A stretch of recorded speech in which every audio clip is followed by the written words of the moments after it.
Welcome back, everyone. My name is Ember, and today we are continuing our One Piece journey with Volume 37.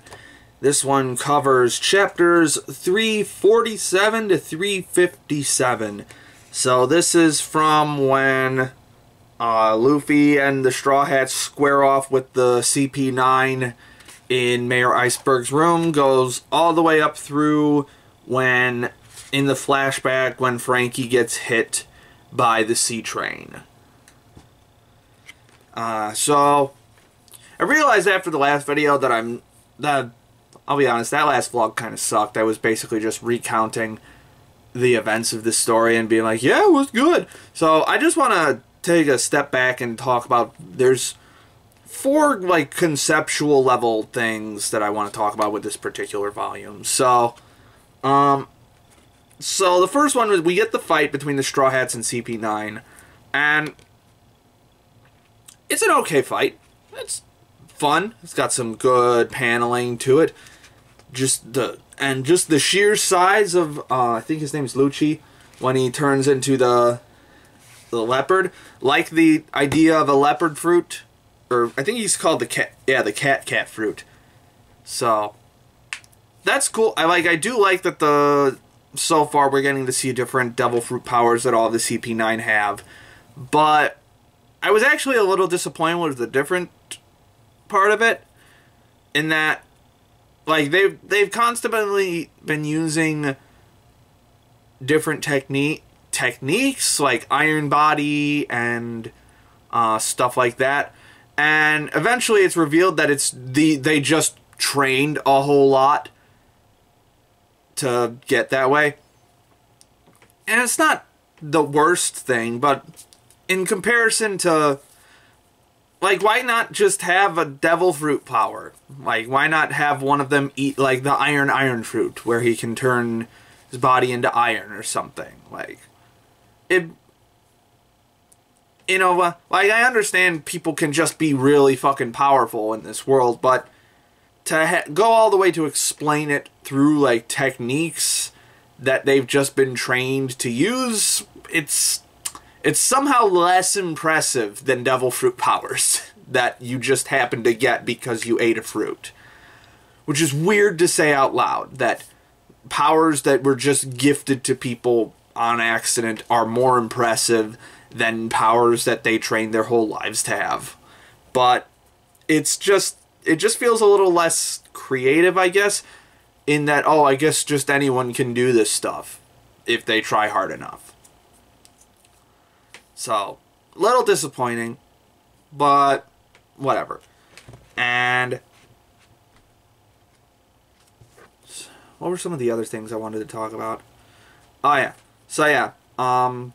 Yeah, then they burn the mansion down. Robin leaves with them.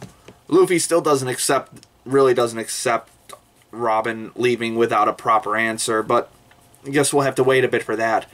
But then we get back over to Franky's men have captured Usopp, and they're holding him for ransom to try and get the Straw Hats to come over so he can beat the shit out of them. And we get this really cool back and forth between Franky and Usopp, where we find out that Usopp kind of knew the whole time that the ship was on its last legs, and he just didn't want to accept it.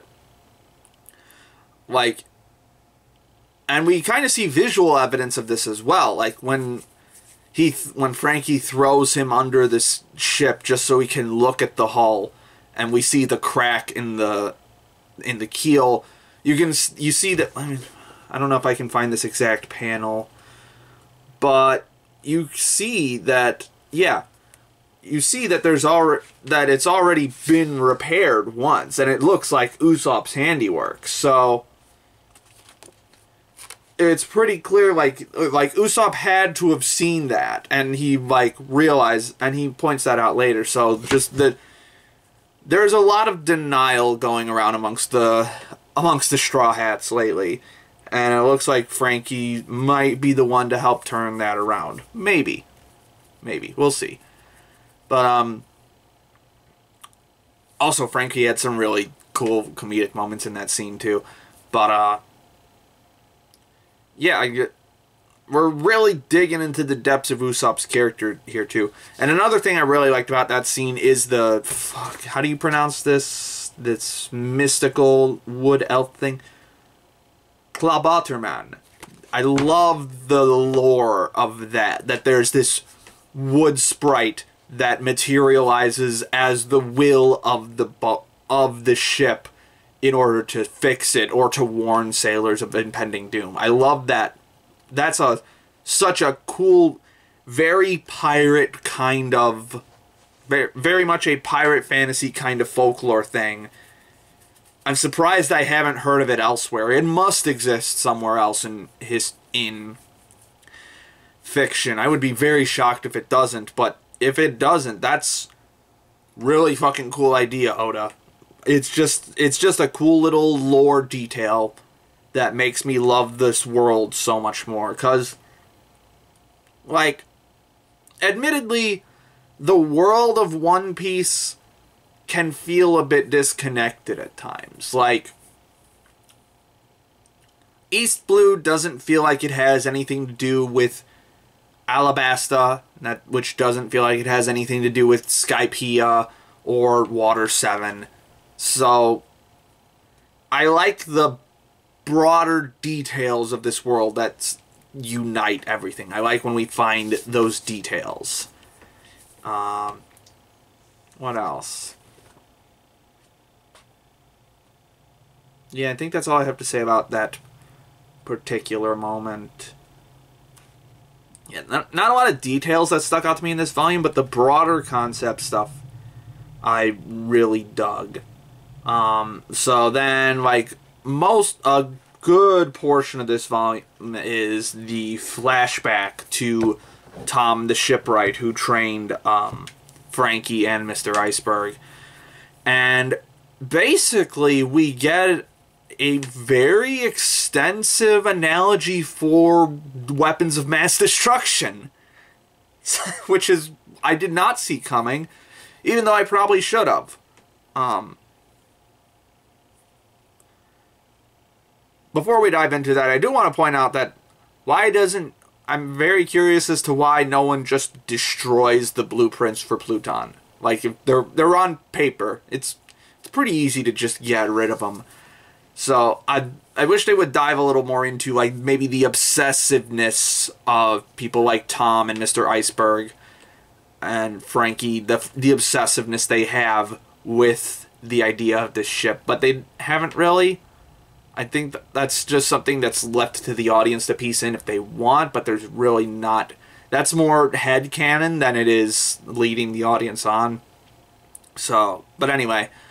Yeah, so I love the idea that in Franky's history as a kid, he just built a bunch of ships full of weapons because they were cool. And Iceberg is constantly hammering on him about how dangerous they are. And Tom is just there. But Tom is so fucking cool. He's like, he very much reminds me of just the, let's just go with it, whatever happens kind of anime character. Your Spike Spiegel, your Iskander from Fate Zero. He very much reminds me of that kind of character, and that's something that I really like. That's probably one of my favorite character archetypes. But he's also got this very jolly and jovial attitude to him, so he just really just rolls with whatever happens. And so he's just laughing along every time Franky comes out with these weapons and they backfire in their face and shit like that. And then we get the interference from government agents, of course, creating a fucking false flag operation in which they hijack Franky's boats to destroy the judicial ship that was going to pardon Tom for the crime of building Gold Roger's ship, but now it ends up that he's gonna get executed for it anyway. So, of course, government agents creating false flag operations. What else is new?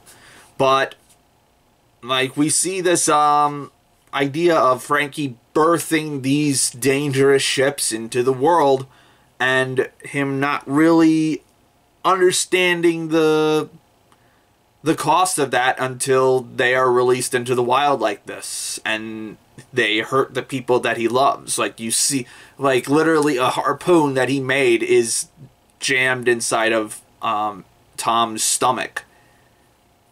And for a brief moment, it completely shakes his faith in building ships, and he wishes that he had never done it. But then Tom fucking decks him and is like, be proud of the shit that you've made.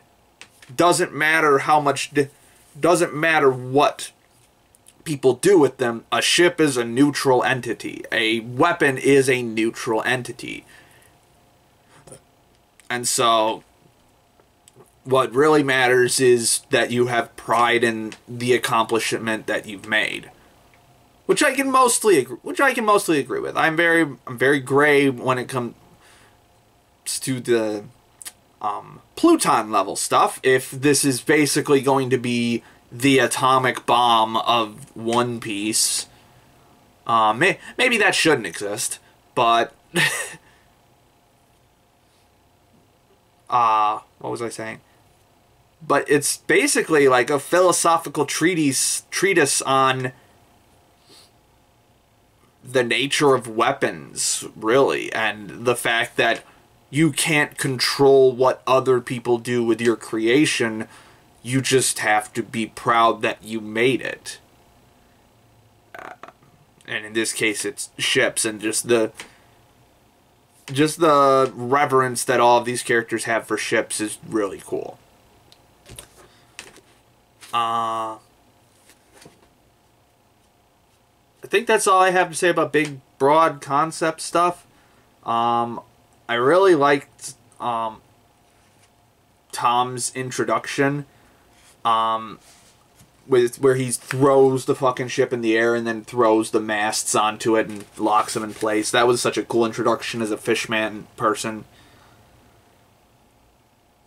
So that was kind of cool. The flashback of Miss Kokoro as his secretary was pretty cool. I think there was something else I wanted to say. Whatever. But yeah, good volume as always. Oh yeah, and we see that Tom already knew, like, this is when Robin first became a wanted criminal. Like, we see Tom showing them the picture of Robin on the wanted poster, so supposedly that means Robin might have had something to do with this as well, but we'll see. In any case, good volume.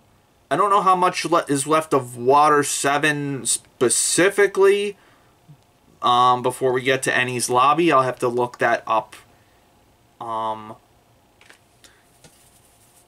yeah, Enies Lobby is really building itself up as this big place, like this government facility where no pirates can return from. I also like that we don't get any notice on what Tom thinks of Gold Roger himself, but he's still going back to the being proud of what you made thing. He's still proud that he made what's the Oro Jackson, which is, I guess, the Gold Jackson. That's a fun name. Is that what Oro meant? I thought Oro meant... No, that's Dorado. Oh.